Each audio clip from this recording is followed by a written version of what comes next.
This is the Right Now podcast with Sarah Werner.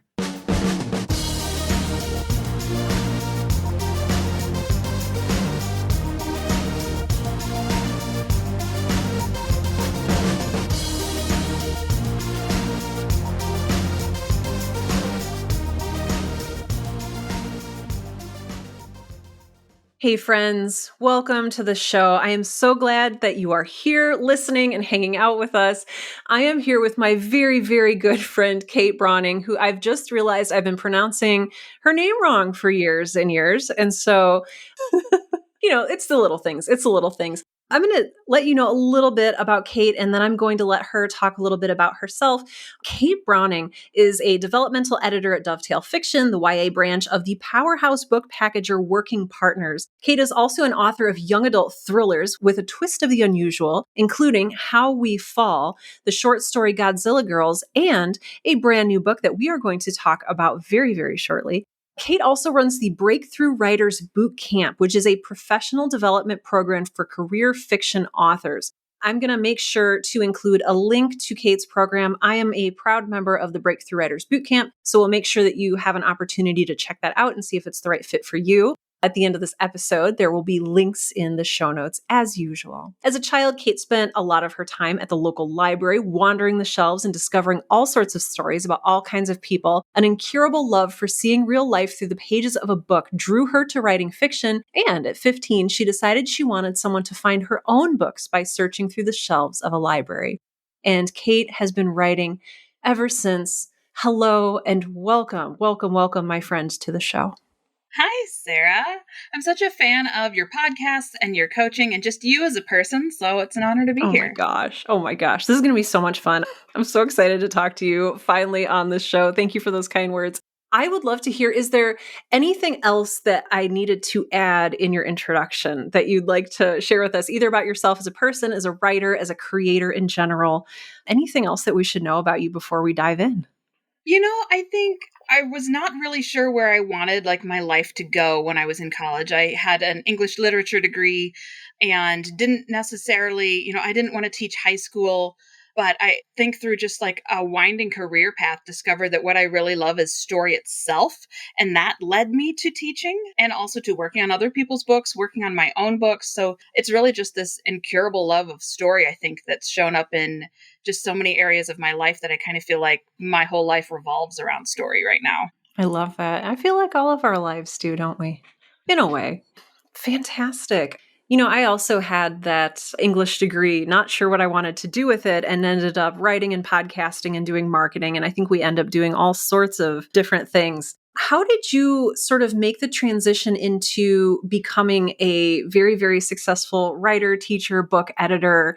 I know that when we first met, you were in a place that I really longed to be. You were living, as I saw it, the dream. I would love to hear, if you're comfortable sharing it, a little bit about how that journey has gone for you.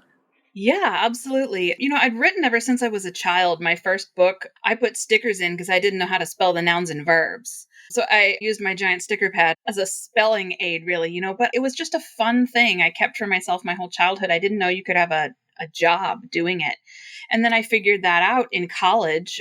But a lot of the books that I read just weren't ones that I loved. It was actually my teaching adolescent lit course, which was an education class, that made me fall in love with books again, where I got to read Holes, I got to read Harry Potter, we got to look critically at The Velveteen Rabbit, which for me was just wild. Got to look at a lot of Jerry Spinelli's works and see the literary and developmental value of these things. And that was just so much more connective to me than a lot of the classics I was reading in, my British and modern lit courses.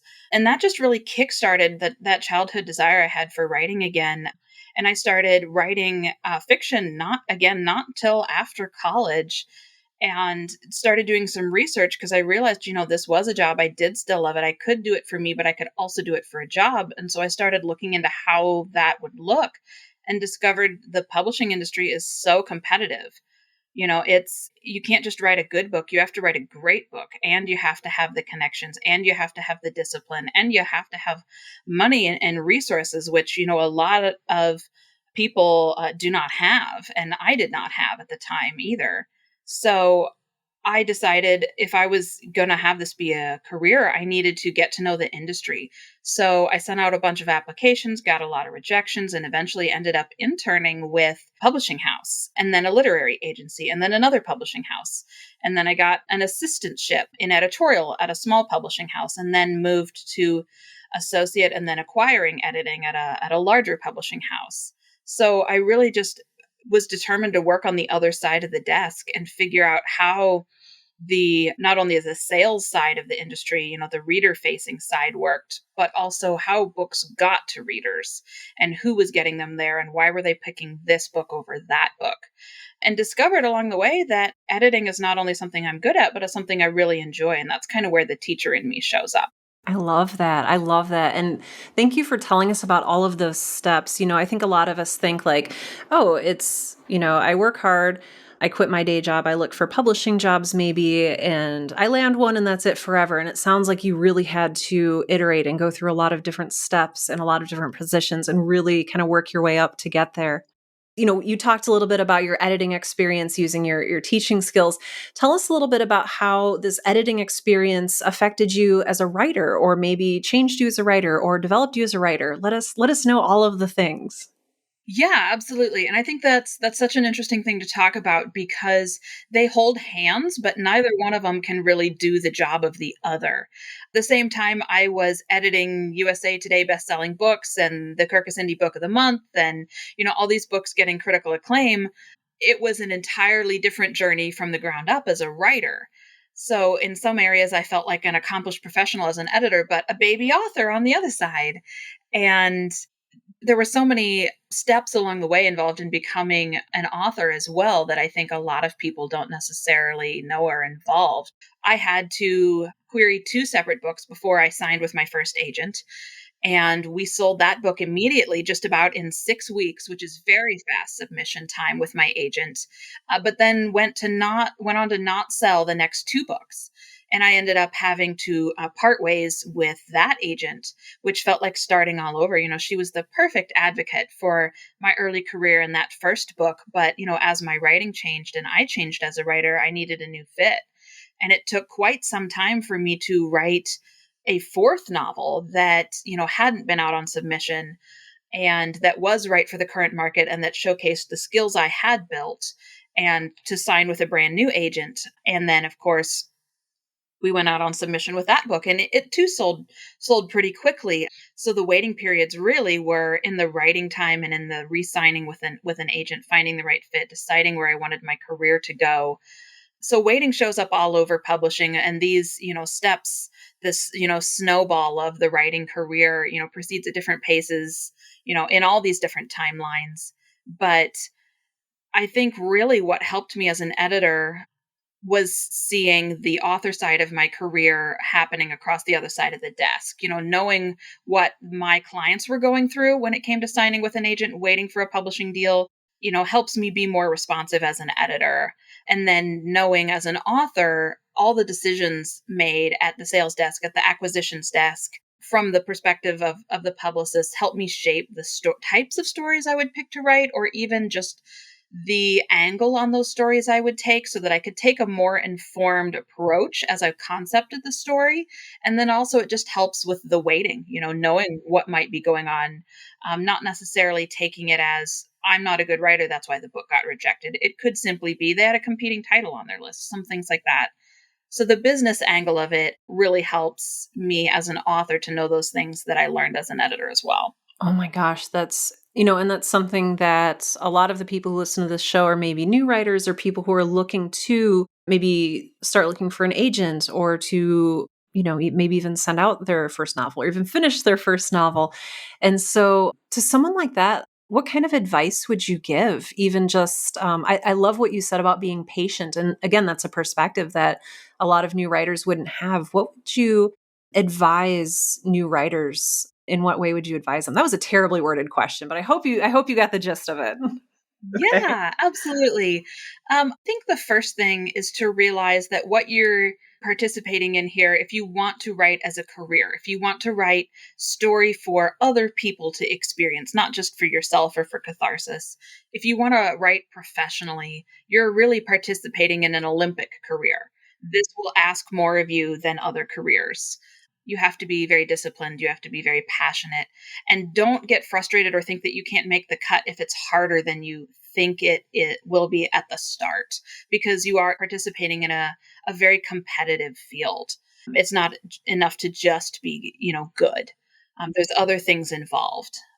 The other thing I would say is to remember that if you did it once, you can do it again.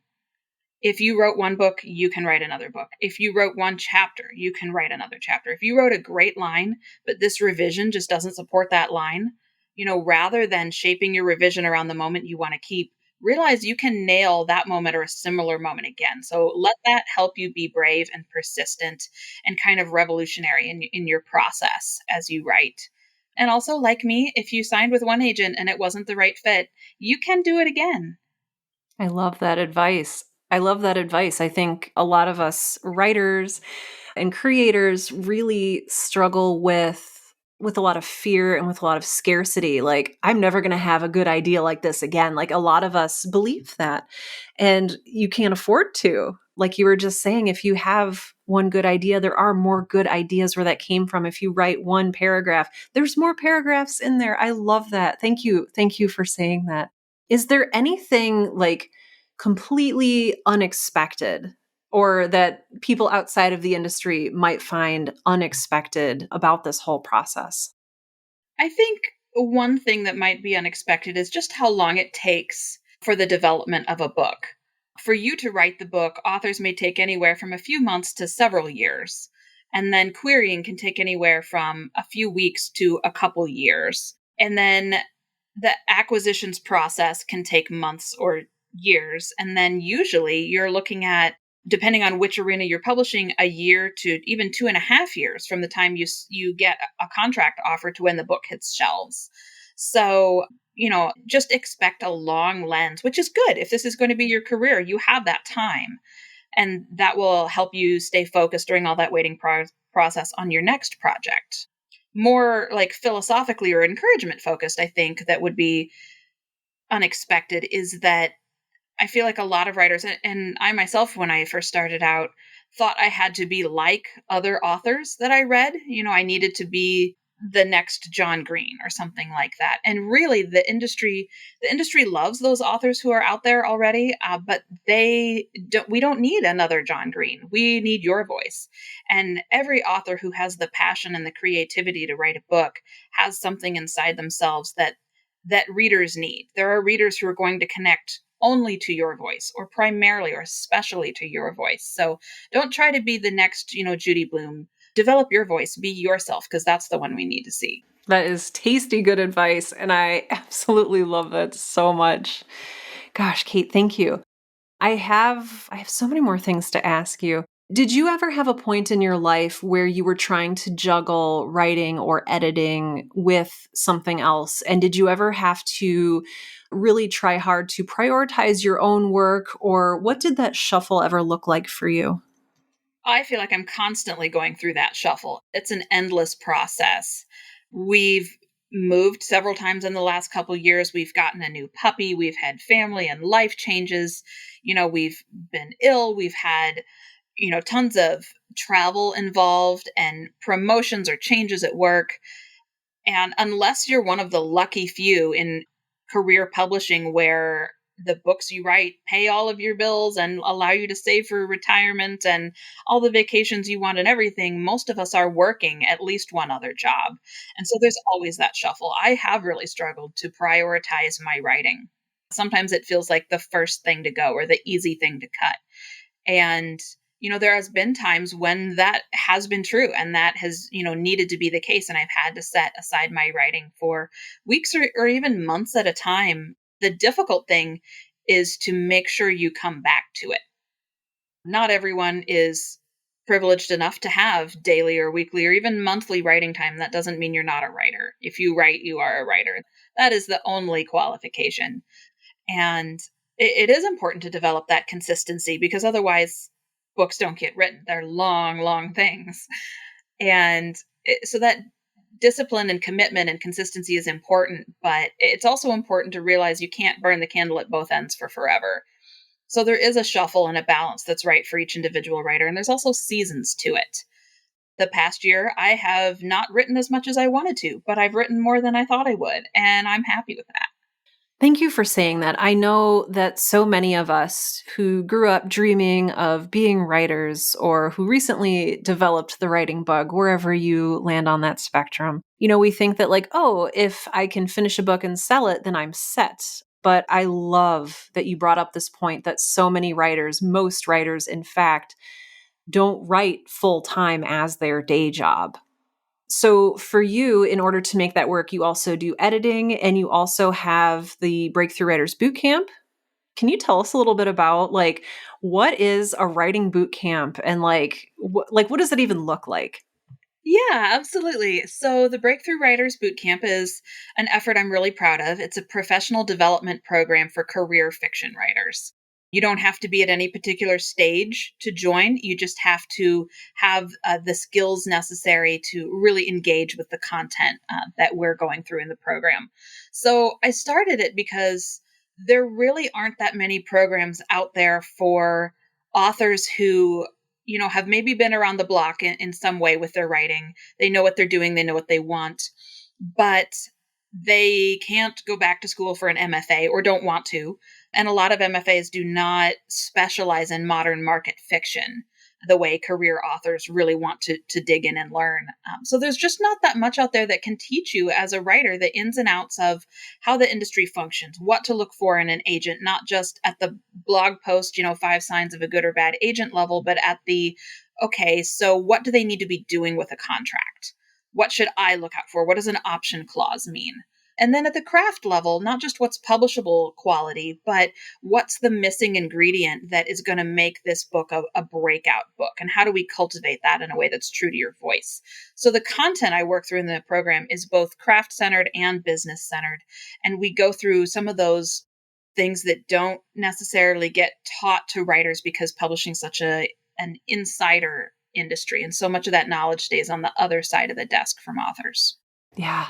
And I've been a member of the Breakthrough Writers Boot Camp. I don't know why that's hard for me to say right now. I don't know if I'm like post lunch sleepy or if it's the sun or the heat or whatever, but I'm just like, we'll just go with it, whatever my pronunciation ends up being. And it's been so wonderful. What do you think is the biggest takeaway for most of the people who invest in the boot camp?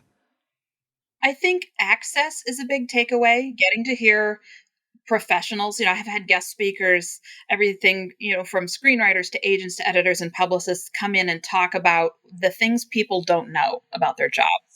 Or have those people take a look at materials and give their insights on what might be missing or what to follow through on and double down on what they're doing well with, as well as my own, industry experience and editorial. Which is considerable.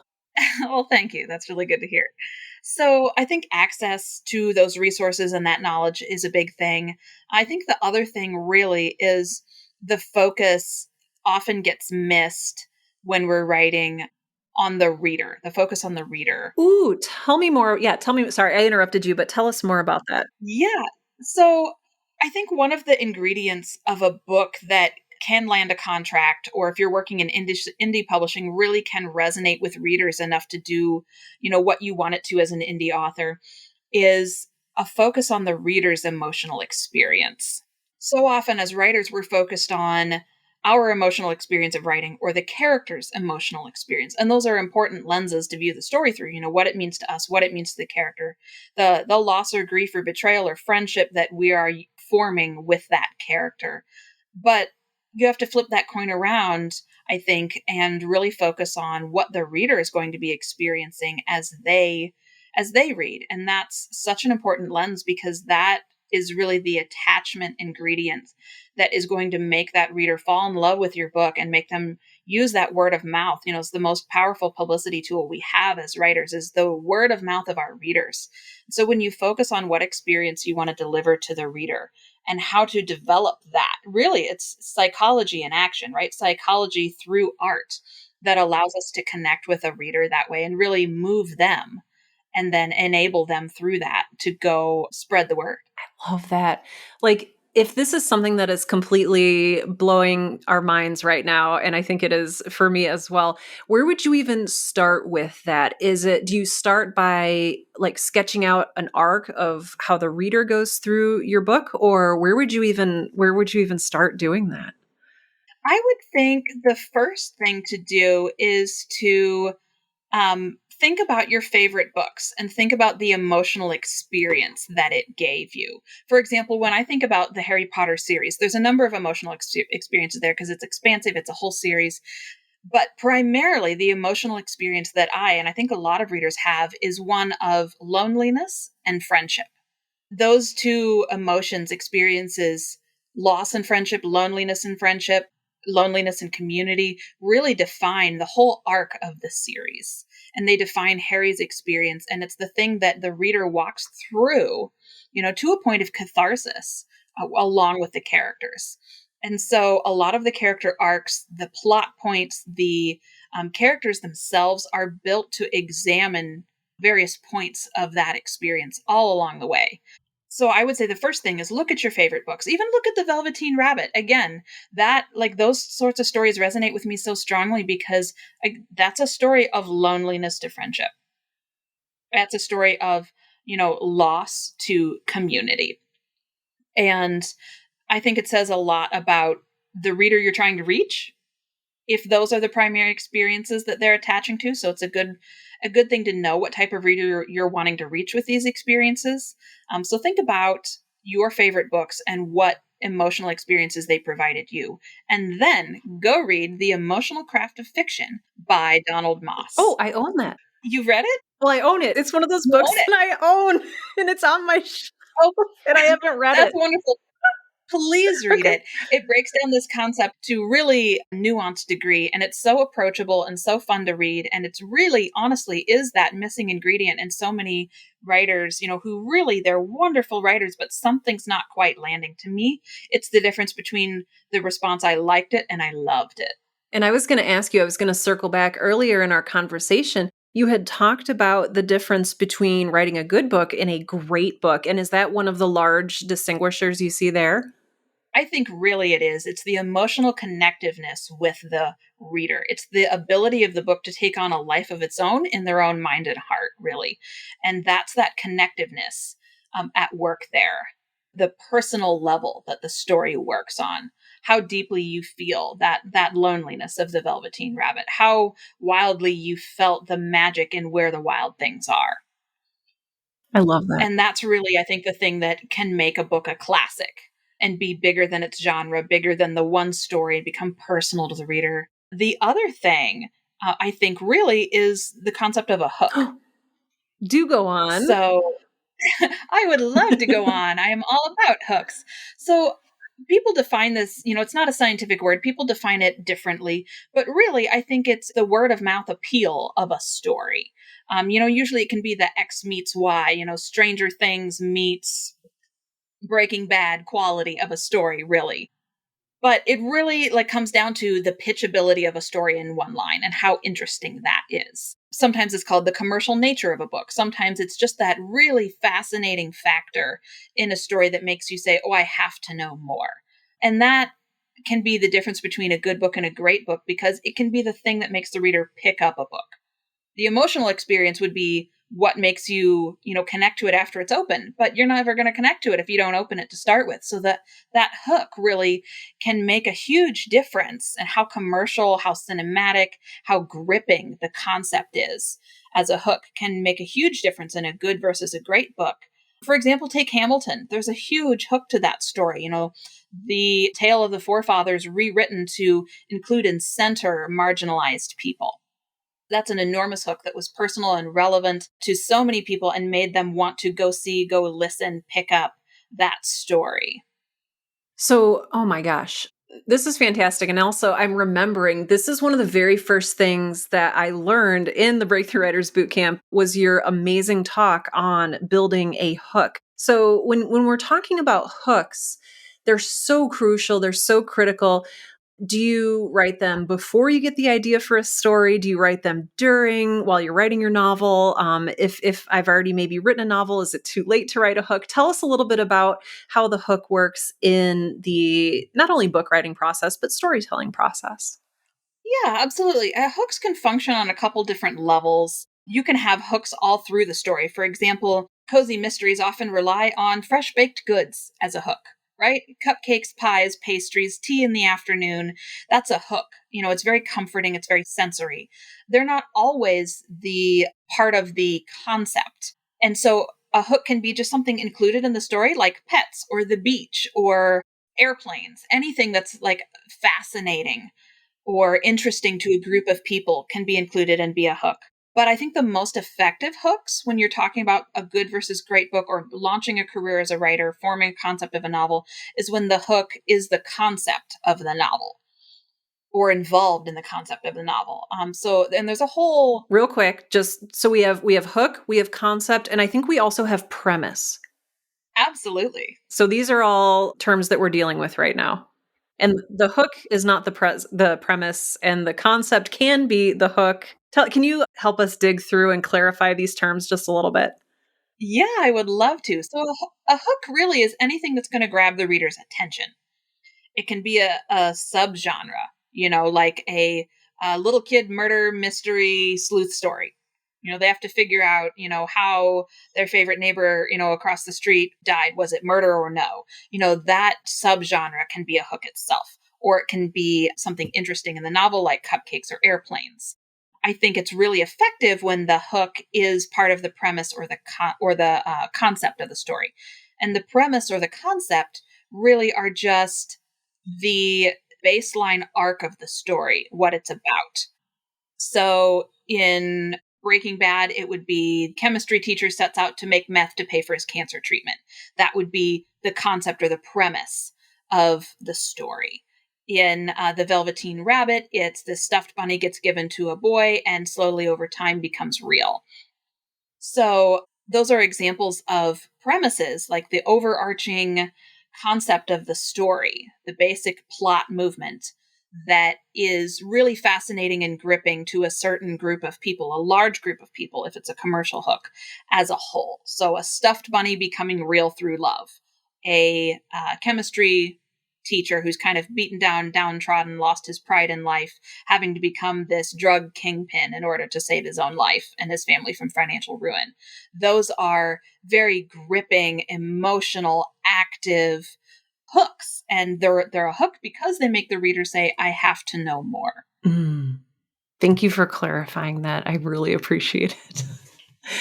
So, Absolutely. okay, before I very rudely interrupted you, we were talking about how you craft one of these hooks and like where it goes in the process. So, Yeah, absolutely. You can get to hooks in a number of different ways. You can combine two surprising things. Breaking Bad does that with a downtrodden chemistry teacher becoming a meth king.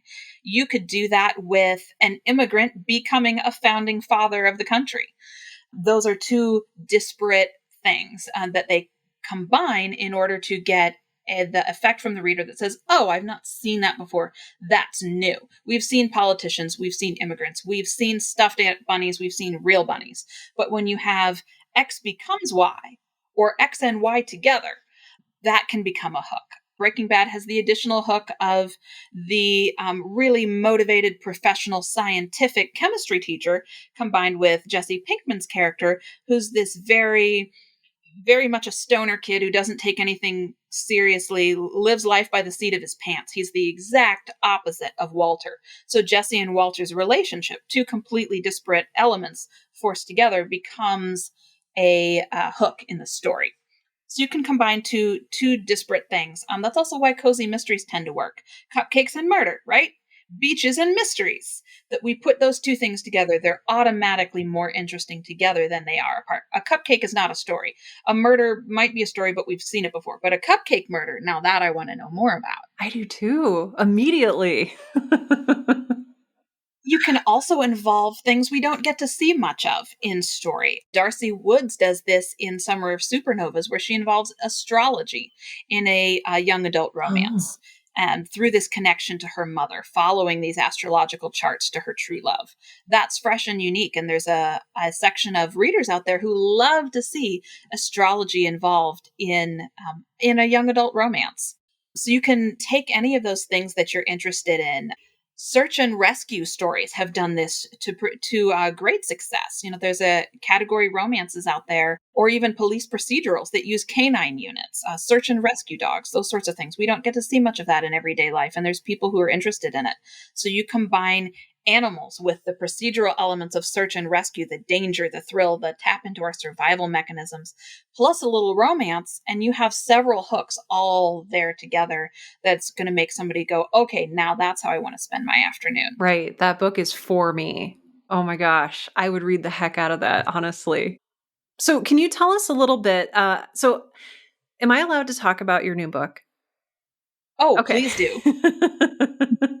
So, you have a new book, The Ballad of Dinah Caldwell. And the hook for this is True Grit meets Sadie in this own voice's near future revenge thriller that tackles capitalism, queerness, and revolution. Can you tell us a little bit about how you came up with that particular hook for your novel? Did you come up with that first? Did you write first? And maybe it's not so much about procedure, but like that's sort of the only angle I know to ask about it. So please just feel free to talk about it in whichever way is best for you. Oh, yeah, absolutely. I talk with, somewhat craft driven language about this process of coming up with a hook, and that's an excellent way to start. But sometimes coming up with a hook is just the process of living your life, and your brain slowly puts it together for you. And that was the case for me with The Ballad of Dinah Caldwell. I have written and rewritten this book for 5 years. Been a labor of love the whole way. And really, for me, the concept started with kind of my emotional process as a young person. I grew up in a home that had a lot of abuse and domestic violence and neglect in it. And I was perpetually afraid of what if the worst happened to one of my siblings. I raised my younger siblings to quite an extensive degree, and they relied on me and I relied on them. And I was frequently afraid that things were going to go wrong in an irreversible way and I might lose one of them. So that emotional experience of what if you go through the deepest and worst loss, what then? What's left of you? What's left of your identity? What's the path forward? And is there a path forward? So that's kind of where that story started for me, was having to dig through that as an adult and figure out how to write that into a story in order for me to process it. So it was very personal in that way. And then I heard the song Dust Bowl Dance by Mumford and Sons. And I realized that's what I've been feeling. If you haven't heard that song, go listen to it. It's wonderful folk music. It's great banjo. It's good stomp. It's a real revenge tale. I love how it taps into kind of the folk roots of these revenge tales. It feels very True Grit in that way. And in this, I lost a family member and now here I go hell bent on revenge. And I would listen to that and I thought, this is what I've been feeling. But how would I write that story? And I thought, well, I would gender flip it and make it a young woman. And I would set it in the future, because a lot of what I want to talk about as a person, recovering from these family dynamics and finding my own way forward, and even as a queer person, is where do we go in the future? And so I set it in the future. And I made it queer, and I set it in the Ozarks, which is a place of really fun family memories for me. And I had to think about revenge and whether or not that brings healing, whether or not that brings catharsis, and if so, how, and if not, then what? What is that path forward? And so I took a hard look at vigilante justice that a lot of these old Westerns have, and the way that they've cut marginalized people out of kind of this national story we have of these Western vigilante justice, heroes, these revenge tales like True Grit, and think, what do I want to say? Both to my younger self that wanted this revenge and to readers who might be feeling this way too, and come up with some sort of process through all that to say, you know what? Maybe it's not revenge. Maybe it's revolution. Maybe it's not vigilante justice. Maybe it's communal justice. And try and write a story that felt real and true and emotional to me through that revenge to out the other side to something a little bit better and brighter. I love that so much. Oh gosh, I have so many questions now too. I want to ask a very not smart question. And Oh, please do. okay, so you're wrestling with this story that's essentially or at least partially your own story. How did you put enough distance between yourself and the subject, but also stay close enough in order for it to remain emotionally resonant for you? That's an excellent question. And it's one I think I've spent years unraveling, and I'm still unraveling. First, it takes messy drafts. That's part of the reason I spent 5 years working on this book. It went through 3 complete from page 1 revisions. And those revisions, those rewrites really were not a waste. I had to write a messy first draft that was way too close to home and way too autobiographical for me to see how I needed to remove it from myself. And I had to think a lot about the reader's emotional experience. You can't put 25 years of life into a novel, or if you can, it's a very different kind of novel than I was attempting to write. So you have to pick your focus. And I think the thing that helped me focus was, what did I want the reader to experience? And what portion of my own experience could be funneled into that and focused then by the reader's experience. The same as, Harry Potter's journey, is one of from loneliness to friendship and community. I wanted this book to be a journey from just being completely shattered and focusing on revenge to a tiny bit of healing that would allow others in again. That little bit of healing that allows you to take one step into the future, that tiny piece of catharsis, I think. So that helped me focus the story a lot. Craft wise, setting in the future, setting in a place I don't currently live really helps. Setting it in a different time really helps. Building a different sort of family structure really helps, because then you're not inserting people. You might be borrowing traits and experiences. But if you're writing sci-fi, if you're writing fantasy, if you're writing a genre that you don't live in, it becomes easier to not wholly transport some of those things. But yeah, a lot of it is a process of completely rewriting, choosing your focus, being brutal with the amount of emotional experience that you import from your own life, and being really empathetic with your own character. They're different people than you. Each of my characters have a huge piece of myself in them, but they're not me, and they're not me in very important ways. And the allowing the character to show up fully in the story the way they are, not you are, can really help change the content and the responses and the emotional journey, such that it's informed by your life, but it's not your life. Mm. Oh, that's so good. Character development wise, do you develop your characters before you dive into the story, or do they sort of come out during all of these different revisions? Honestly, I think both. There's usually a piece of myself I really want to explore, and a way I want to twist that to make it interesting and new to me. As much as learning ourselves is a lifelong journey, I also spend a lot of time with myself, and I would much rather spend time with a character who's interesting and different than me as well. So I'm intentional in the ways that I develop them to be different from myself.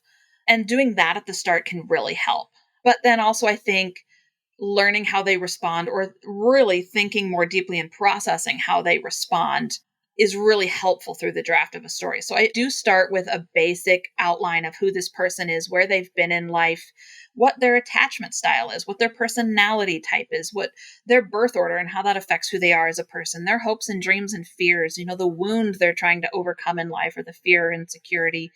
And then I start applying the story in layers to them and seeing how they respond and pushing myself to develop them further as I write. Gosh, I love this. And I love talking about this beautiful relationship between ourselves as creators and the characters we create and the characters maybe we are and accidentally are and are maybe slightly accidentally creating in our image and others' images. And I'm really intrigued by this. And I feel like we've talked a little bit about maybe some struggles that you had writing this book. What was your, and I don't know, it can be this book in particular, it can be writing in general. For you, what is the most joyful element? Like what brings you joy and fulfillment with your creative work? For me, it's the connectivity. Getting to sort through how I think and feel, or what I believe, or what I hope for the future or for another person, and being able to translate that experience to the page, I think is really magical. It's an inherently creative, powerful feeling to be able to translate a piece of the human experience onto the page and then to have that connect with somebody else. I think that's a level of connection we don't find many other places in life. It's a level of personalness and intimacy that is just incredibly powerful. And it's something that reassures me, we are part of a greater whole. We are a connective relational species. And this is a way that I get to participate in that with people I will never meet. And I just love the connected nature of it. And I think it's the magic of writing. Oh my gosh, I love that so much. Community seems to be a large theme with your fictional works. Is that also one of the things that you enjoy developing for the boot camp? It really is. I think writing sometimes suffers from the fact that we don't have colleagues in the traditional sense that other industries and careers get to have. And in a way, it's amazing because it's very self-driven. And a lot of writers are very entrepreneurial people. We're very independent, creative people. But also, we are a relational species, and writing is about people. So I think we can really suffer as creative professionals when we don't have people in the trenches with us, when we don't have people to inspire, when we don't have people to be inspired by, mentors to learn from. And that's one of the things I try to cultivate in my work as an editor is community and all of the both business and creative and therapeutic effects of having people around you who are going through what you're going through or have been there themselves. I love that. And it's so easy to forget how important that is. And it's so easy to even make it seem glamorous that you're alone and you're struggling and you're alone and you're alone and you're alone and you're in your ivory tower alone. Like I feel like there's just so much of the writing lifestyle that is glamorized because it is so isolated. And I really love the idea of breaking that down and letting other people in and making it more of a community. So I think that's so amazing.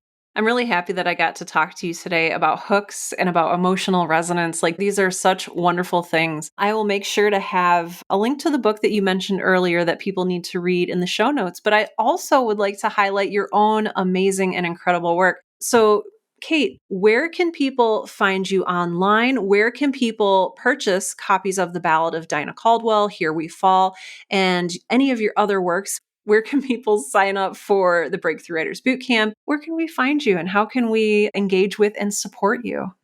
Well, that is such a lovely question. I would love to engage with all of you. My website is katebrauning.com, and you'll find links to my books there, as well as to the boot camp. I'm on Twitter at Kate Brauning, and The Ballad of Dinah Caldwell will be available from Amazon, Barnes& and Noble, Target, Walmart, and your favorite local indies on November 2. It's also on Goodreads, so you can sign up there as well. Yay! I love it. I am so excited. You just do so much amazing work. Again, everyone, please visit katebrauning.com. That's katebrauning.com, or follow Kate on Twitter. Following Kate on Twitter is probably one of the best things that you're going to do today. Seriously.